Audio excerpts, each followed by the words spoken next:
As the build of the midship section came to a close, a question came up. How are we going to hook this up to power? I mean, we've got power going to the stern section. We will answer that question, and we'll learn what happened aboard the Titanic on our last day.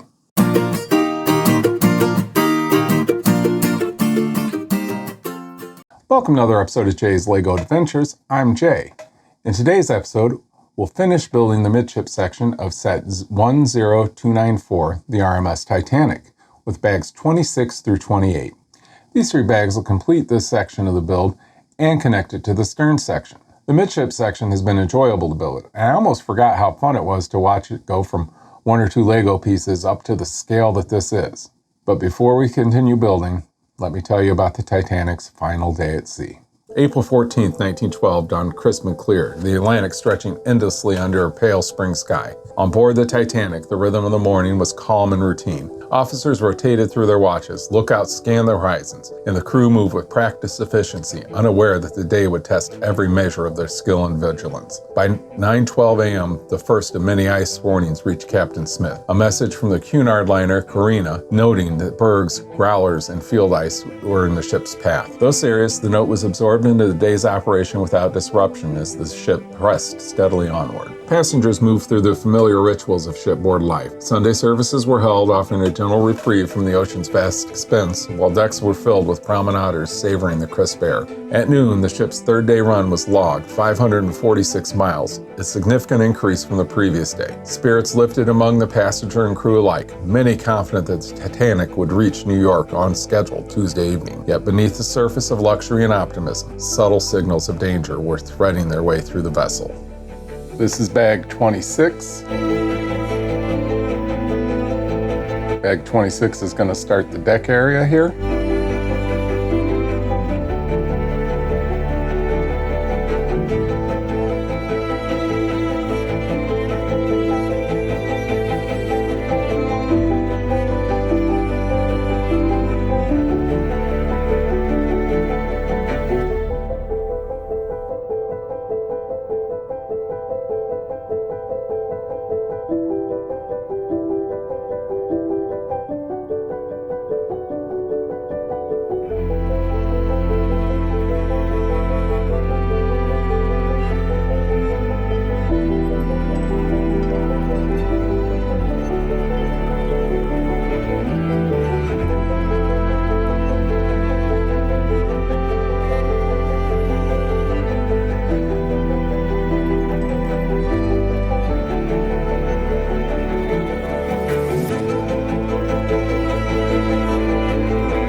Time for the last lights in the midship section. I'm going to make some spotlights. Again, we take 2 Astrolite large warm white 15 centimeters, 2 1x1 round plates with the holes in the top, 2 1x1 plates with clip on top, 2 1x1 modified, 2 Astrolite caps, and 2 modified 2x2 tiles.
That was bag 26.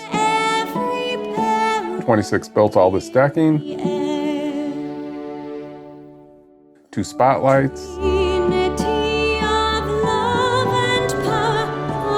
This little, what I assume is a lookout spot. We got 27 and 28 left. 27 is probably going to do, yep, funnel number 3, davits and lifeboats. Going to assume 28 is going to fill in the gaps and connect these together.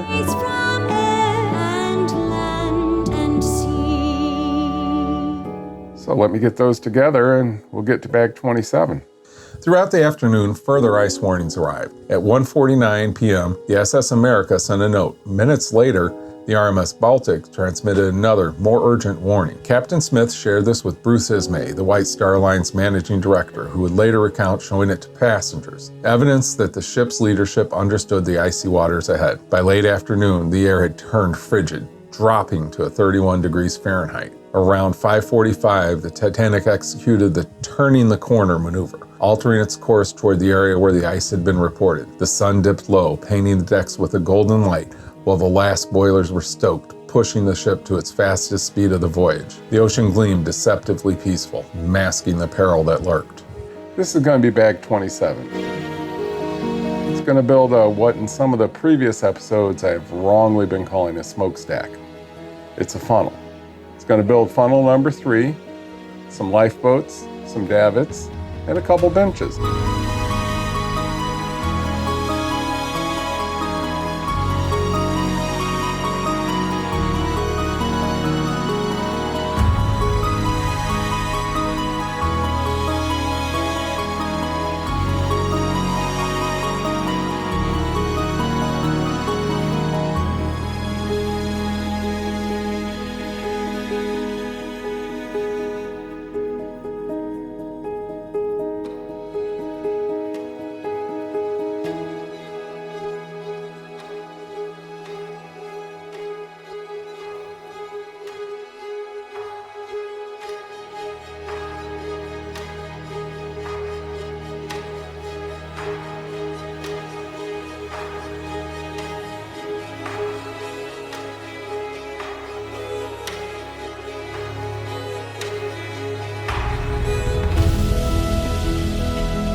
Tonight. Oh yeah, freezing.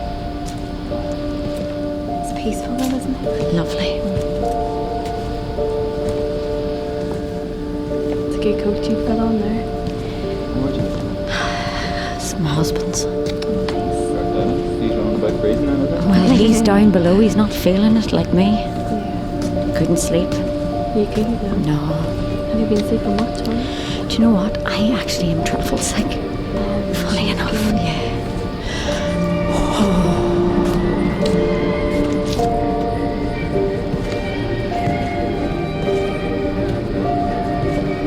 That was bag 27. 27 did funnel number 3. It built some benches, and then lifeboats and davits. So far, my biggest question is, how are we going to hook this up to power? Your breath. I mean, we've got power going to the stern section. I think we got some wires leading out that can be hooked in. Now we have one wire, but that plugs into the power source. Bag 28 is going to finish up the midship section. And maybe I'll have the answer to the question about how we're going to power it. 28 coming up.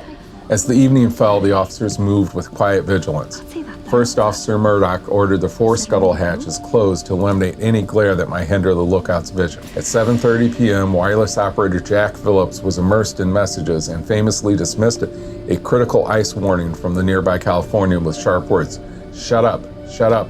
I'm busy. I'm working Cape Race. The Californian's urgent report that it was halted in a sea of ice never reached the bridge. Meanwhile, Captain Smith checked in at 8:55, discussing with Second Officer Lightoller the clear, calm conditions. A strange paradox, since calm seas made icebergs harder to spot. Smith's final instruction was simple, but weighty: to be notified immediately if conditions became at all doubtful. Ice warnings continued into the night. At 9:40 p.m., the Mesaba transmitted another, but again, it never reached the bridge. Murdoch assumed watch at 10 p.m. with lookouts Frederick Fleet and Reginald Lee stationed high in the crow's nest, fully aware of the growing danger. By 10:33 p.m., the Californians stopped amid heavy pack ice, a silent signal of how treacherous the waters had become. Hazy shapes on the horizon hinted at field ice ahead, but nothing could fully prepare the crew for what was coming. By 11:49, Captain Smith was summoned to the bridge, overseeing last-minute preparations. The Titanic glided forward, proud and gleaming, unaware that these were the final minutes of normalcy before the iceberg loomed, waiting to alter history forever. This is bag 28, final bag of the midship section. After sorting the pieces and seeing the instructions, I do know how we're going to hook the power up to this. But before I go any further, I got to fix something here.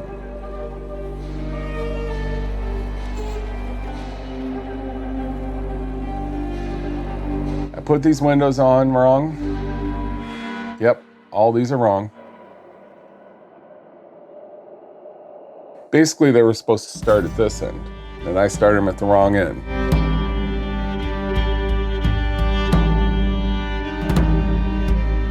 Because there's a set of windows that goes in here, and it's going to connect everything together.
That's what it looks like so far with the lights. I think it looks good. Bag 28, the last bag of the midships. I added this, finished up the decking, connected his sections. If you pull this part out, the sections come apart.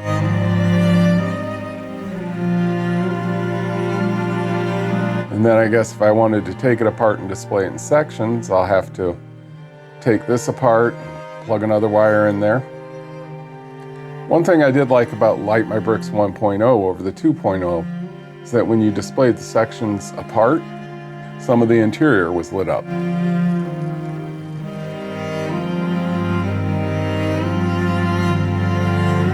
Pull on this end and down here where the boilers will be. But other than that, the 2.0 is a heck of a lot easier. Let's see, bag 28 put the stand on. It added all the pieces that secure the two halves. I think it's looking good. I'm gonna have to take this off the table here soon because it almost takes up the whole table and I'm not even done with it yet. Next, we're gonna move on to the bow section. That's gonna start with bag 1. We're finally at bag 1. It'll be bag 1 through 12. Stay tuned for that. Thanks for joining me for part 5 of the midship section of this build. I hope you enjoyed it. If you did, you can like this video, subscribe to my channel, and hit that bell to be notified of new videos. I have a Facebook and an Instagram. Links are in the video description, so follow me. Join me next time when I'll begin the bow section with bag 1, finally. If you'd like to see the midship section being built, start with this video.